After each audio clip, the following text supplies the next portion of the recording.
Intelligence analyst school, it was actually 96 Bravo. That was the code that went along with the MOS. So in 96 Bravo school, we did what we did, schoolhouse stuff during the week, and then obviously Army training stuff too, PT and things like that. But on the weekends, those were ours. And that's really where I got the first taste of being a grown-up, like not having to answer to my parents. Obviously, I can't do anything real crazy because I'm in the Army, but just going out to the mall by myself with a group of friends, or going out to eat by myself with a group of friends and knowing that I don't have to call and check in with my parents. So I would say that's, I know it's not Army, but that's really the most memorable thing from MOS school is that was my first taste of adult life right there. Absolutely. Mm-hmm. And what was it like getting those little tastes of freedom on the weekends? It was nice. That's good. I tried not to be too reckless, but everybody at that age is a little bit reckless. Luckily, I didn't do anything that would haunt me for the rest of my life. Some people did. One of the things that happens down in Fort Huachuca is it's right on the border of Mexico.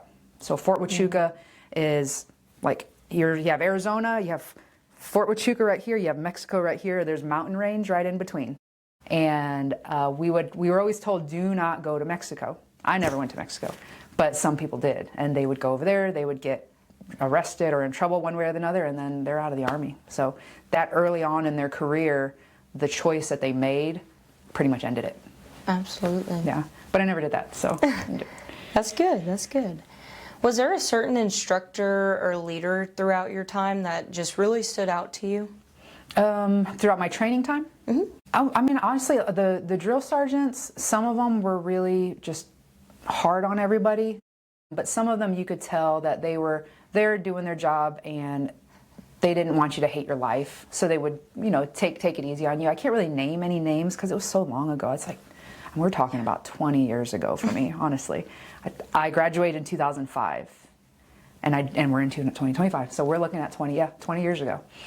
So I can't remember their names, but I remember their faces. Like if I saw them, I would remember them, unless they looked real old because we're 20 years later. So I might not remember them. That's funny. Did you receive any promotions? So when I joined the Army, I joined as a E2 because I actually got one of my friends to join as well, and it's just a little incentive that they give you at the very outset that if you can get somebody else to join, you automatically start the next level up. It starts at E1 and it moves up from there. So I joined, I was at E2, and then I got E3, I think while I was at Fort Hood, or right before I left for Fort Hood. I can't remember at what point I got E3. I ended up finishing at E4, so I was a specialist when I got out of the Army. Nice. Which one of your promotions did you feel like was the most special to you? I don't know. I don't really have one. Some people have said certain promotions have. Mm-hmm. Some are like, they're all the same to me. They were all the same to me, I would say. Yeah. Gotcha. What was the hardest thing for you to adapt to whenever you joined the service? Being away from my family. Being away from family? That was the biggest thing. Because I'm a small town kid. Grew up in the same place my entire life. We barely took vacations. Like our vacation was Cedar Point, which is do you know Cedar Point? It's a big amusement park up there in Northwest Ohio. We never went anywhere on vacation. We went to Cedar Point every summer, and that was our family vacation. So we weren't big travelers. Gotcha. I had traveled a little bit in high school because, high school senior trip and then going to visit New York with a family member and stuff. But I had never been away from home, away from my parents for more than a week, I would say, if I'm remembering right.